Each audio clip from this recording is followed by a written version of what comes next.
விடியாத இரவுகள் கதையின் தொடர்ச்சி. அவனுக்கு நினைவே தெரிந்த நாளிலிருந்து அவன் தன் தாயை விதவை கோலத்தில்தான் பார்த்திருக்கிறான். நெற்றியில் திருநீற்றுக் கீற்று, வெள்ளை ரவிக்கை, அழுக்கு தெரியாதிருக்க ஆழ்ந்த வண்ணத்தில் நூல் சேலை, காதுகளில் சிவப்புத் தோடு, வெறுமையான கைகள் கழுத்து. தனது அடர்ந்திருந்த கூந்தலை முடிச்சிட்டுக் கொண்டிருப்பாள். எளிமையான தோற்றத்தில் கூட அவள் பொம்மை போல அழகாக பழையதொரு நூல் சேலையில் கூட பளிச்சென்று தெரிவாள். வறுமை, ஓயாத உழைப்பு, அவனை நல்லபடியாக வளர்த்து ஆளாக்க வேண்டுமென்ற பொறுப்பு இவையெல்லாம் அவளது இளமையை குடித்து விட்டிருந்த போதிலும் அழகு முழுவதையும் அழிக்க முடியவில்லை. வாடிப்போன மல்லிகை மாலை போல சுருண்டு கிடந்த அவள் முகத்திலே காலம் விரித்த திரைகளைத் தாண்டி இன்னமும் அந்த நாளில் அழகின் சாயல் இங்கும் அங்கும் பளிச்சிட்டது. அவர்கள் பொருளாதார நிலையில் அடிமட்டத்தைச் சேர்ந்தவர்கள். அவன் தாத்தா கல்யாண காலங்களில் சமையல் செய்து உதவும் சமையல் கோஷ்டியில் ஓர் ஆளாக நீண்ட காலம் உழைத்து கொண்டிருந்தவர். அடிக்கடி தமது வேலை நிமித்தம் நகரத்தின் பல பகுதிகளுக்கு போக வேண்டியிருந்ததால் தமது மகளை தன்னந்தனியே வீட்டில் விட்டுட்டு போக பயந்து அவளையும் ஒரு இடத்தில் வேலைக்கு அமர்த்தி விட்டிருந்தார். கிராமத்தில் வசித்தபோது தெரிந்த குடும்பம் அது. இப்போது தொழில் மூலம் வெகுவாக முன்னுக்கு வந்து பங்களாவும் காருமாக ஓஹோவென்று வாழ்ந்தவர்கள். ஆனாலும் அண்டை அயலாரையும் அன்று வாழ்ந்த நிலையையும் அவர்கள் மறக்கவில்லை. அந்த குடும்பத்தின் தலைவி ஞானாம்பாள் மிகவும் பொறுப்பானவள், பொறுமையானவள், இரக்கமிக்கவள். "வைத்தி, பயப்படாத. உன் பேரனையும் உன் பொண்ணையும் எங்க வீட்டில் தாராளமாக விட்டுட்டு போகலாம். எனக்கு முன்போல தள்ளறதில்ல. அதனால பார்வதி கையில் ஸ்டோர் ரூமையும் சமையல் கட்டையும் ஒப்படைச்சிடுறேன். குழந்தை ஆத்மன் யார், அவனும் நம்மாத்து குழந்தைகளில் ஒருத்தனாக இருந்துட்டு போகட்டும்" அபயம் அளித்தாள். ஞானாம்பாள் வீட்டில் சமையற்காரிலிருந்து சகல வேலைகளையும் மேற்கொண்டு ஓயாது உழைத்தாள். ஆரம்ப காலத்தில் சாப்பாடும் தங்க இடமும், வருடத்திற்கு 2 புடவைகளும், குழந்தைக்கு சட்டை துணிமணிகளும், பள்ளி படிப்புக்கு உதவியதால் சம்பளம் என்று எதுவும் தரவில்லை. சில ஆண்டுகளுக்கு பின்னர் ஞானாம்பாளுக்கு பேர்த்தி, பேரன் என்று குடும்பம் பெருகத் தொடங்கியதும் ஒரு குறிப்பிட்ட தொகையை சம்பளம் என்று போட்டு கொடுத்தனர். மகனின் வருங்காலத்தை எண்ணி பார்வதி அந்த பணத்தை பத்திரமாக பேங்கில் போட்டு வைத்து கொண்டிருந்தாள். ஆரம்பத்தில் அவர்கள் இருவரும் பங்களாவின் பின்கட்டில் தங்கி வசிக்க அனுமதிக்கப்பட்டனர். ஆத்மராமன் பள்ளிக்கூடத்தில் படிக்கத் தொடங்கியதும் 10 வயது சிறுவனாக வளர்ந்த பின்னர் அவர்களை அவ்வீட்டு எஜமானர் அவுட் ஹவுஸில் வசிக்கும்படி உத்தரவிட்டார். வளர்ந்து கொண்டு வரும் தமது பேத்திகளுடன் சமதையாக அந்த சிறுவன் விளையாடத் தொடங்குவதைக் கண்டு அவருக்கு கவலை ஏற்பட்டுவிட்டது. ஹைஸ்கூல் வகுப்பை தாண்டியதும் கல்லூரி மாணவனான போது அவன் ஹாஸ்டலிலே தங்கி படிக்க ஏற்பாடாகிவிட்டது. மாதம் ஒரு முறை வந்து பங்களாவின் தோட்டத்தின் பின் வழியாக தன் தாயை அவுட் ஹவுஸில் சந்தித்துவிட்டு அவள் போட்ட சாப்பாட்டை அவசரமாக சாப்பிட்டுவிட்டு கிளம்பிவிட வேண்டிய நிர்பந்தம் தாத்தாவும் அப்படியேதான். எப்பொழுதாவது வேலையில்லாத சமயம் தமது கோஷ்டியிலிருந்து பிரிந்து வந்து மகளையும் பேரனையும் அபூர்வமாக வந்து சந்திப்பார். கையில் இருக்கும் சொற்ப தொகையை பேரனுக்கு புத்தகங்கள் வாங்க கொடுப்பார்.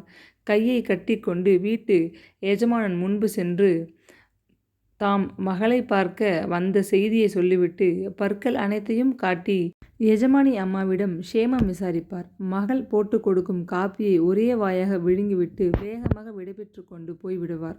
தாத்தா சமையல் கோஷ்டியுடனும் அவன் ஹாஸ்டலிலும், அம்மா அந்த பங்களாவின் அவுட்ஹவுஸிலும் ஆளுக்கு ஒரு மூலையாக குடும்பம் வறுமை காரணமாக சிதறி நாடோடிகள் போல வாழ்ந்த அந்த இளமை பருவத்தை அவன் மறக்கவே முடியவில்லை.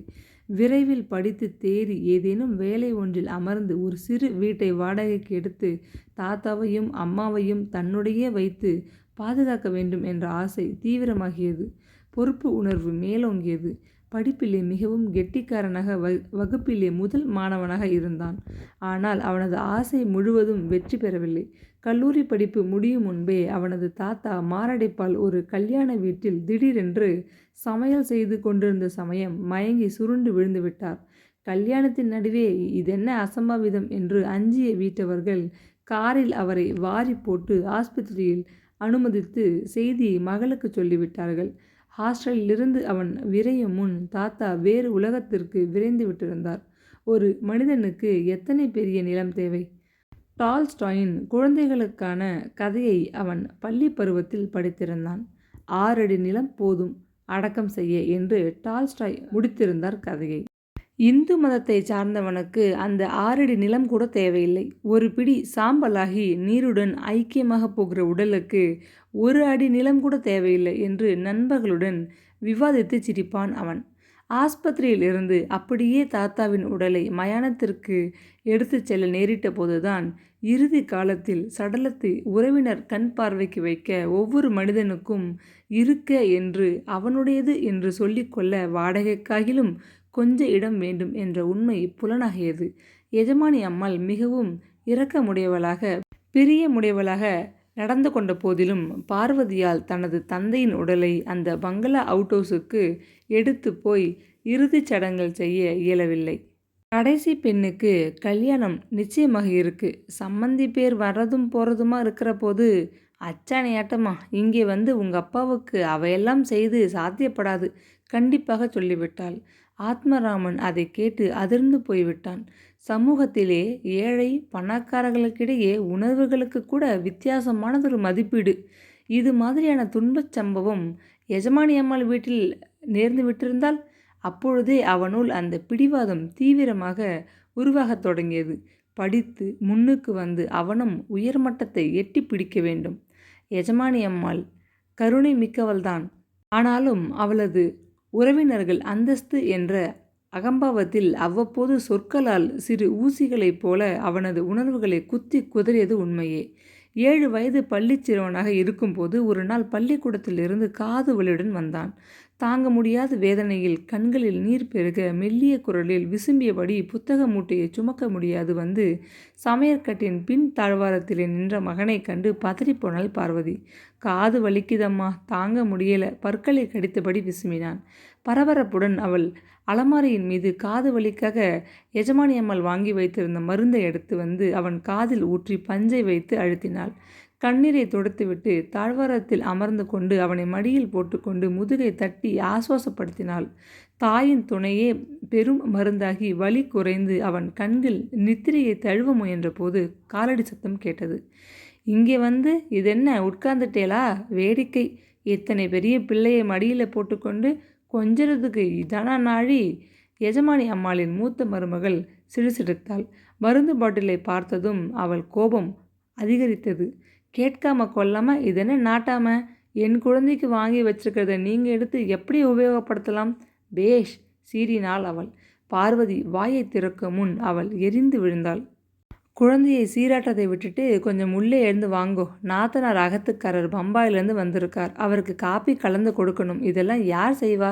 டேய் ஆத்மா, அவுட்டோஸிலே படுத்துக்கோ. இங்கேயே படுக்கையை நீட்டிடாதே. இறைந்து விட்டு உள்ளே சென்று விட்டாள். லோகிதாசனுடன் சந்திரமதி போல அம்மா அவனை வாரி எடுத்துக்கொண்டு அவுட்டோஸில் தரையில் பாய் மீது படுக்க வைத்தாள். காது வலியை விட அவனுக்கு இப்போது மனம் ரணமாக வலித்தது. அன்று இரவு அவள் வேலைகளை முடித்து கொண்டு அவுட்டோஸிற்கு படுக்க வந்தபோது அவன் கேட்டுவிட்டான். அம்மா, இந்த பங்களாவிலே தான் நீங்கள் வேலை பார்க்கணுமா?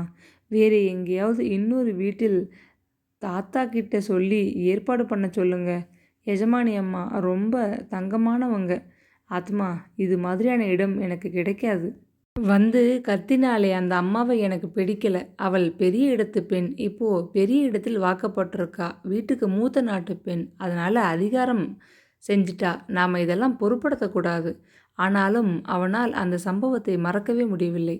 எஜமானரின் மூத்த மருமகளை கண்டுவிட்டால் அவன் அவுட்டோஸை விட்டு வெளியே வரவே மாட்டான். அப்படி ஒரு அச்சம் கலந்த வெறுப்பு. கல்லூரியில் ஹாஸ்டலிலே தங்கி படிக்க நேரிட்ட போது ஒரு சமயம் தாத்தா அவனை பார்க்க வந்திருந்தார். இருவரும் பஸ் பிடித்து கடற்கரை பக்கம் காற்றாட வந்திருந்தனர்.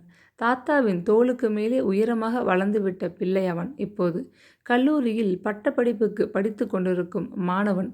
உரிமைகளை பற்றி மிகவும் தீவிரமாக சிந்திக்க தெரிந்து கொண்டு விட்டான். தாத்தாவிடமே அந்த கேள்வியை கேட்டுவிட்டான். தாத்தா, இந்த ஞானாம்மாள் வீட்டை தவிர அம்மாவுக்கு வேலை செய்ய வேறு இடம் கிடைக்காதா? திடுக்கிட்டு போனார் கிழவர். ஏன் கிடைக்காது? வேலை தெரிந்தவர்களுக்கு வேலைக்கு பஞ்சமே இல்லையே. பின்ன ஏன் அம்மா இவர்கள் பங்களாவோட அடிமையிலும் அடிமையாக கை கட்டி வாய்ப்பொத்தி வேலை பார்க்கணும்? சமையலில் இருந்து துணி துவச்சி காய வைத்து பீரோவிலே அடுக்கி சமையல் பாத்திரங்களை தேய்க்கிற வேலை வரை சகல பொறுப்பும் அம்மாவுடையதாக இருக்குது. காலை விடியும் முன்பே பச்சை தண்ணீரில் கிணற்றடியில் குளிச்சுட்டு பங்களாவுக்குள்ளே நுழைகிறவள் பகல் ஒரு 10 நிமிஷம் கூட வந்து பாயில் படுக்க முடிகிறதில்ல. இரவு 10 மணி வரை ஓயாது உழைக்கிறாள். சனி ஞாயிறு ஒரு நாள் கூட ஓய்வு கிடையாது.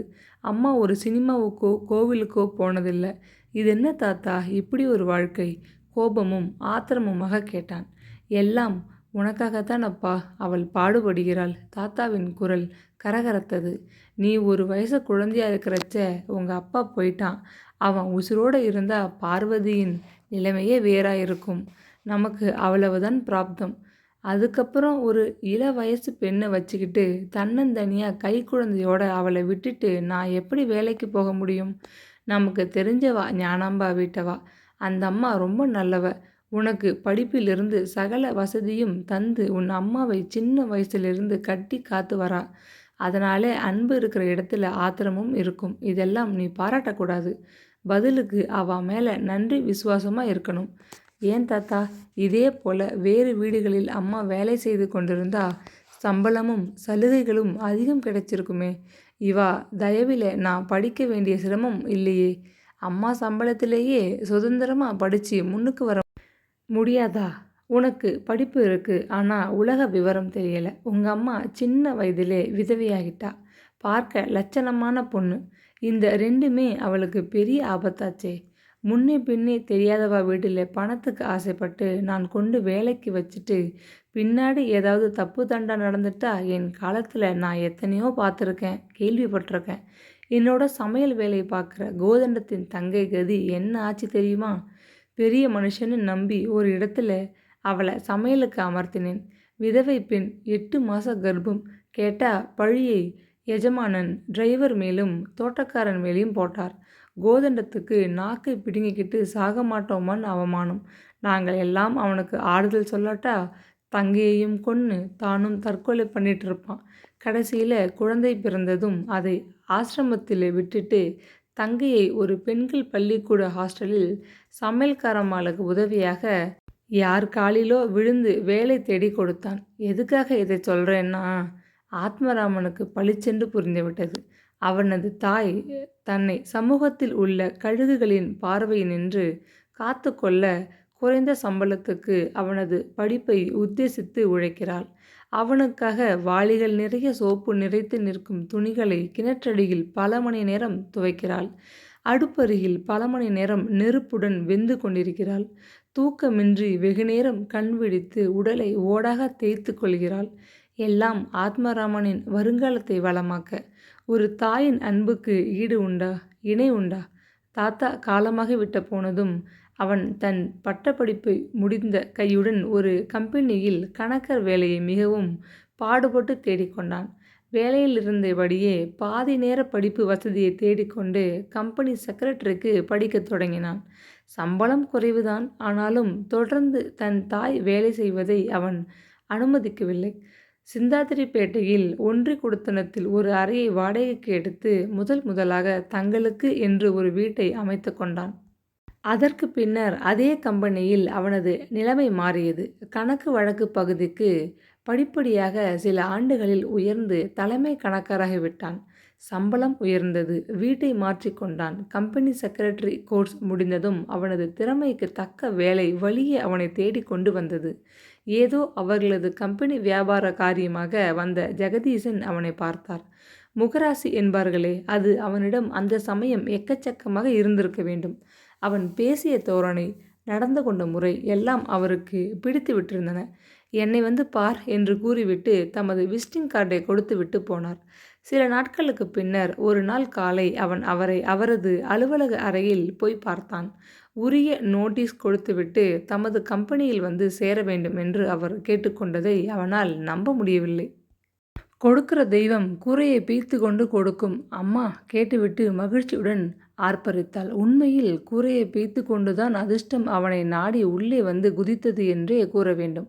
1 மாத காலம் முன் அறிவிப்பு கொடுத்துவிட்டு அந்த கம்பெனியில் நின்று அவன் ஜெகதீஷ் பிளாஸ்டிக் ஒர்க்ஸ் எனும் நிறுவனத்தில் விற்பனை பகுதியின் உயர் அதிகாரியாக நல்ல சம்பளத்தில் சலுகைகளுடன் சேர்ந்தான். இந்த வீடு கூட உனக்கு முதலாளி கொடுக்கிறாரா? காரும் கொடுத்திருக்கிறாரே! கண்கள் வியப்பில் விரிய அம்மா அந்த வீட்டை சுத்தி வலம் வந்தது போக காரை தொட்டு பார்த்து பிரமித்து நின்றதைக் கண்டு அவன் சிரித்தான். என்னம்மா இப்படி அதிசயப்படுற? உங்க பிள்ளையின் படிப்புக்கு தகுந்தபடியான இடம் கிடைச்சிருக்கு. நான் பட்ட பாடு வீணாகல. பாபா கோவிலை சுத்துனது வீணாகல. உனக்கு வழிகாட்டி விட்டார் என்றாள். அம்மாவின் ஆசை மெல்ல நீண்டது. உன் குணத்துக்கு ஏத்தபடி ஒரு பொண்ணும் கிடைச்சிட்டா சொல்லிக்கொண்டே கண்களை துடைத்து கொண்டாள். அந்த வீட்டில் அவர்கள் குடியேறி அவன் ஜெகதீஷ் பிளாஸ்டிக் ஒர்க்ஸுக்கு அந்த பதவியில் வந்து வேலையை செம்மையாக தொடங்கிய பின்னர் 2 ஆண்டுகளுக்கு பின்னர் அம்மாவின் ஆசை சங்கீதாவின் உருவிலே பூர்த்தியாகிவிடும் போல வந்து நின்றது. அன்று அவன் தன் அலுவலகத்தில் மேனேஜிங் டைரக்டரின் அறையில் அமர்ந்திருந்தான். ஜெகதீஷ் தமது தொழிற்சாலைக்கு போய்விட்டால் அந்த அலுவலகத்திற்கு அவன்தான் முதலாளி. அவ்வளவு தூரம் முதலாளிக்கு அவன் மீது நம்பிக்கை. அந்த பொறுப்பை மனமுவந்து தாமே தந்து விட்டிருந்தார். ரிசப்ஷனிஸ்டின் இனிய குரல் ஃபோன் வழியே வழிந்தது. யாரோ மிஸ் சங்கீதாவாம், இங்கே வந்திருக்காங்க, உங்களை பார்க்கணுமாம். வரச்சொல். அவள் முடிக்கும் முன் குப்பென்று மல்லிகை மலரின் மனம் முகத்தில் மோத சங்கீதம் போல இனிமையாக வந்து எதிரே அறையின் மேஜைக்கு முன்னால் நின்றாள். கல்லூரி மாணவி போல கஞ்சியில் முடமுடத்த வாயில் சேலையில் உயரமாக அழகாக கையில் கட்டு ஃபைல்களை அணைத்தபடி நின்ற அவளை ஏற இறங்க பார்த்து மலைத்து போனான். மிஸ்டர் ஜெகதீஷனை பார்க்கணும் என்றபடி அவள் கண்களால் சிரித்தாள். மிஸ்டர் ஜெகதீஷ் தமது தொழிற்சாலையில் அம்பத்தூரில் இருக்கார். அவர் இங்கே இல்லாத போது நான் தான் ஆபீஸை கவனிச்சுக்கிறது வழக்கம். நீங்கள் உட்காருங்க, நாற்காலியை காட்டி உபசரித்தான். வாயில் சேலை கட்டிக்கொண்டு கழுத்திலே மெல்லிய தங்கச்செயின் மட்டுமே அணிந்திருந்த போதிலும் அந்த பெண்ணின் செழுமையான தோற்றம் பணக்கார வீட்டு பெண் என்று பறைசாற்றியது. மோகன் இன்ஸ்டிடியூட்டில் நான் செக்ரட்டரியல் கோர்ஸுக்கு படிக்கிறேன். அலுவலகத்து பயிற்சிக்காக என்னை இங்கே அனுப்பியிருக்காங்க கூறிக்கொண்டே அவள் ஃபைல்களை மேஜை மீது வைத்துவிட்டு நாற்காலியில் உட்கார்ந்தாள். தோளில் தொங்கிய பையிலிருந்து ஒரு கடிதத்தை அவனிடம் நீட்டினாள். அது மோகன் இன்ஸ்டிடியூட்டின் தலைவரிடமிருந்து ஜெகதீஷ் பிளாஸ்டிக் ஒர்க்ஸின் டைரக்டருக்கு வந்தது. அலுவலகத்தை பற்றிய செய்தி ஆதலால் படித்தான். மிஸ் சங்கீதா அலுவலக பயிற்சிக்காக அங்கு அனுப்பப்பட்டிருக்கிறாள் என்று கடிதம் சுருக்கமாக எழுதப்பட்டிருந்தது. அவளை அழைத்துச் சென்று அலுவலகத்தின் பல்வேறு பகுதிகளை காட்டிவிட்டு பயிற்சி பெற வேண்டிய முக்கிய பகுதியில் உள்ளவர்களுக்கு அறிமுகம் செய்துவிட்டு அவன் தன் அறைக்குள் வந்து உட்கார்ந்து கொண்டான். பிற்பகல் அலுவலகம் முடியும் தருவாயில் அவள் மீண்டும் உள்ளே வந்தாள். மன்னிக்கவும், ஃபோனை உபயோகிக்க விரும்புகிறேன். உங்கள் உத்தரவை கேட்டுக்கொண்டு ரிசப்ஷனில் போய் அவள் முடிக்கும் முன் டைரக்டரின் பிரத்யேகமான தொலைபேசியை அவள் அருகே நகர்த்தி வைத்தான். தேவையில்லை, இதில் நீங்கள் நேரடியாக பேசலாம். ரிசப்ஷனிஸ்டின் குறுக்கீடு இருக்காது. மெல்லியதாக சிரித்தாள். அவள் சிரிக்கும்போது முகம் இன்னும் எத்தனை அழகாக மாறியது. பிரமிப்புடன் பார்த்தான். பரபரப்பாக அவள் எண்களை சுழற்றினாள். சங்கீதா பேசுகிறேன். காரை கொஞ்சம் ஜெகதீஷ் பிளாஸ்டிக் ஒர்க்கர்ஸுக்கு அனுப்ப முடியுமா மன்னி? கேட்ட அந்த குரலின் இனிமை அவனை மெய்சிலிர்க்க செய்தது. டிரைவர் ஜுரம்னு வீட்டுக்கு போயிட்டான். அண்ணா வர்றதுக்கு நாழி ஆகுமா? பஸ்ஸில் வர சொல்கிறேளா? பஸ்ஸு பிடித்து வர்றதுக்குள்ளேயே முகத்தை சினுங்கினாள் அவள்.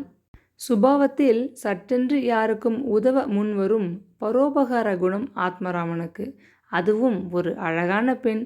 வீட்டுக்கு திரும்பி போக வண்டி வசதி இல்லாமல் அவர்கள் அலுவலகத்திலேயே தவிக்கப் போகிறாள் என்பதை புரிந்து கொண்டவுடன் அவனுக்கு உதவ வேண்டுமென்ற ஆசை பொங்கி கொண்டு வந்தது. மிஸ் சங்கீதா, உங்களுக்கு ஆட்சேபனை இல்லைன்னா நான் உங்களை என் காரிலே வீட்டில் விட்டுட்டு போகிறேன். கீழ் உதட்டை கடித்து கொண்டு ஒரு கணம் அவள் மௌனமாக நின்றாள். பின்னர் என்ன நினைத்து கொண்டாலோ துணிவுடன் சரி என்று ஒத்துக்கொண்டாள். அதற்கு பின்னர் அவள் தொடர்ந்து பலமுறை அந்த அலுவலகத்திற்கு வந்தாள். ஒவ்வொரு தடவையும் திரும்பும்போது அவனது காரில் அவன் கூட சென்று தன் வீட்டு வாயிலில் இறங்கி கொண்டாள். முதல் நாள் அவளாகவே தான் காரின் முன் ஆசனத்தில் அவன் அருகில் ஏறி உட்கார்ந்து கொண்டாள். நான் பின்னாடி உட்கார்ந்தால் நீங்கள் எனக்கு டிரைவர் ஆகிவிடுவீங்க. உங்கள் அலுவலகத்திலே உங்ககிட்ட வேலை கற்றுக்க வந்துட்டு அப்படி மரியாதை குறைவாக நடக்கக்கூடாதுன்னு தான் நான் முன் ஆசனத்திலே உட்கார்ந்துருக்கேன். தப்பாக நினச்சிக்க மாட்டீங்களே? இந்த பொண்ணுக்கு ரொம்ப துணிச்சல்னு நினச்சிக்கொண்டீங்கன்னா? சிரித்தாள். பயிற்சி முடிந்த பின்னரும் அவர்கள் சந்திப்பது தொடர்ந்தது. ஒருமுறை அவன் துணிவுடன் அவளை தன்னுடன் காபி சாப்பிட அருகில் இருந்த ஹோட்டலுக்கு வரும்படி அழைத்தான். இப்படித்தான் நீங்க எல்லா பெண்களையும் கூட காபி சாப்பிட அழைப்பீங்களா? மிகவும் துணிவுடன் பரிகாசமாக கேட்டாள். அப்போ நான் ஒரு கேள்வி கேட்கலாம்னு நினைக்கிறேன். இப்படித்தான் நீங்களும் துணிவுடன் கார் கதவை திறந்ததும் லிஃப்ட் எடுத்துக்கொண்டு வீடு போய் சேர்வீங்களா? பார்த்ததும் எனக்கு பிடிச்சு போச்சு. அதனால தைரியமா முன் ஆசனத்தில் ஏறி உட்கார்ந்து வருங்காலத்து உறவை ஸ்திரப்படுத்தி கொண்டேன். முகம் சிவந்து போனான் ஆத்மராமன். நெஞ்சு மகிழ்ச்சியில் பூரித்து விம்மியது. மிஸ் சங்கீதா அவனை விரும்புகிறாளே.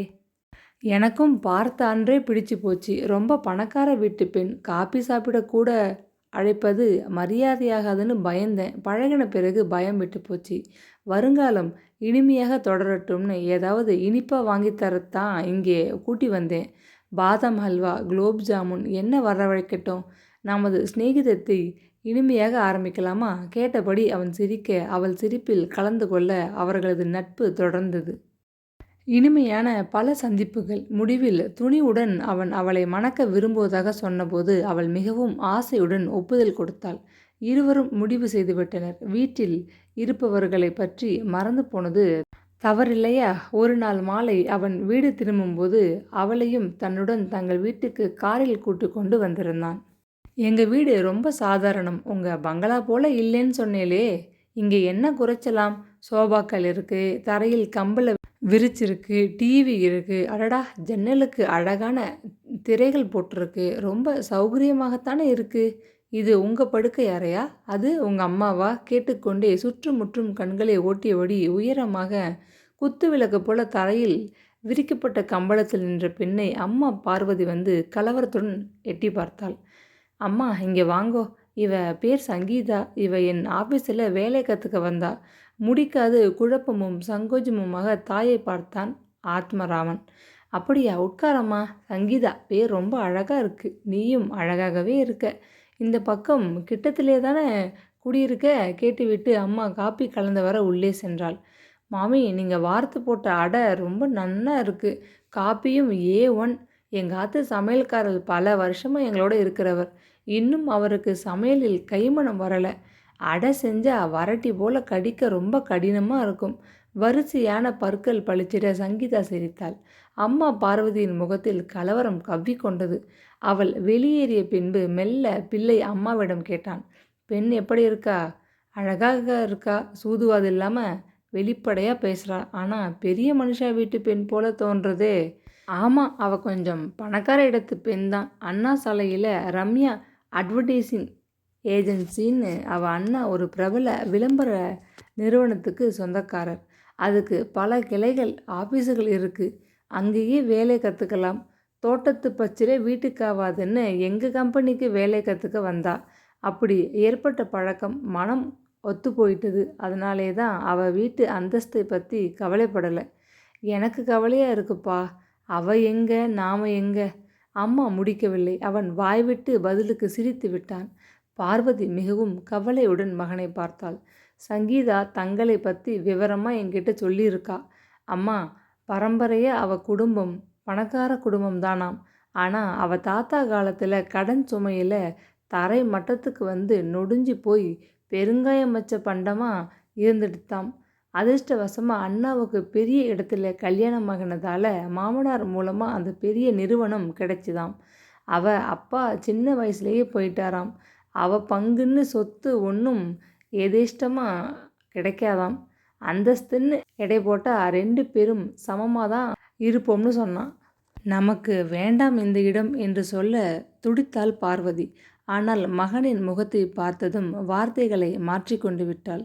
யாருக்கு யாருன்னு போட்டிருக்கும் போது நம் கையில் என்ன இருக்கு? விரக்தியாக முடித்தாள். ஆனால் விஷயத்தை கேள்விப்பட்ட அண்ணா ராமசாமி சற்றென்று ஒத்துக்கொண்டு விடவில்லை. மன்னி ஜெயாவின் முயற்சியில்தான் முடிவில் தொலையட்டும் என்று அரைமனதோடு சம்மதம் கொடுத்திருந்தார். அண்ணாவின் சம்மதம் கிடைத்ததும் அவர்கள் பங்களாவுக்கு ஒரே ஒரு தடவைதான் ஆத்மராமன் போய் வந்தான்.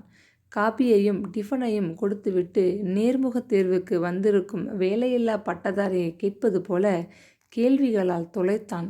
சில கேள்விகளுக்கு பதில் சொல்ல முடியாது ஆத்மராமன் திணறிக்கூட போய்விட்டான். எதுக்கும் உங்கள் அம்மா கிட்ட இருந்து உன் ஜாதகத்தை வாங்கி பார்த்துட்டா தான் மற்ற ஏற்பாடுகளில் இறங்க முடியும். எனக்கு ஜாதகத்து மேலே அபார நம்பிக்கை. எங்களுக்கு குடும்ப ஜோசியர் கனியூர் சிவசாம்பன் பார்த்து சொல்லிட்டா கண்ணை மூடிட்டு கல்யாண காரியத்தில் இறங்கி விடுவோம். ராமசாமி மிக்க எச்சரிக்கையுடன் கடைசி நிமிஷம் ஜாதகத்தின் மேல் பழியை போடலாம் என்ற நம்பிக்கை போலும் ஒப்புதல் கொடுத்திருந்தார். அந்த பெண் மூலம் பழி அவன் மேல் சுமத்தப்பட்டதும் அவருக்கு மறுப்பு தர சாதகமாக விட்டது. அவனது சம்பந்தத்தை வேரோடு களைந்து பந்தத்தை வெட்டி கொள்ள பாதகி ஒரு பெண் உருவில் கொட்டும் மழையில் கையை நீட்டிக்கொண்டு அவன் சென்ற பாதையில் வந்து நிற்பாளா? என்னென்னவோ எண்ணியபடி தாயும் மகனும் உறக்கமின்றி அன்று இரவை போக்கினர். மழை வருவதற்கான அறிகுறிகள் வான வீதியில் மூண்டு கொண்டிருந்தன. ஆஃபீஸ் முடிந்து வெளியே வந்த ஆத்மராமன் சட்டென தனது காரை நிறுத்தி வைத்திருந்த இடத்திற்கு சென்றான். பின்னால் அவன் ஆஃபீஸ் சுகந்தி மற்ற நாட்களாக இருந்தால், திருவல்லிக்கேணி தான் சார் நான் இருக்கிறது, நீங்கள் பீச் வழியாகத்தானே போகிறீங்க, கொஞ்சம் லெஃப்ட் கொஞ்சலாக சிரிப்பாள்.